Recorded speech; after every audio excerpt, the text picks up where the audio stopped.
Kúpila som 2 kg kadajfu a teraz neviem, čo s ním. Poď so mnou urobiť ďalšiu čokoládu.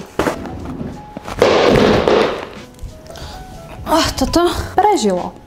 Budete potrebovať 3 veci. Lotus natierku, kadajf a mliečnú čokoládu. Formy ozdobím horkou čokoládou.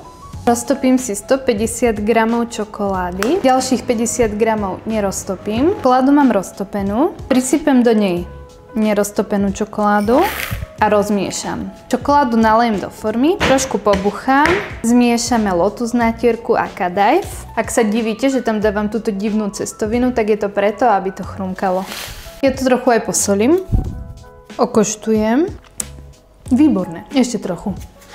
Hotovo. Naplníme lotus krémom, zalejem roztopenou čokoládou. Fúha.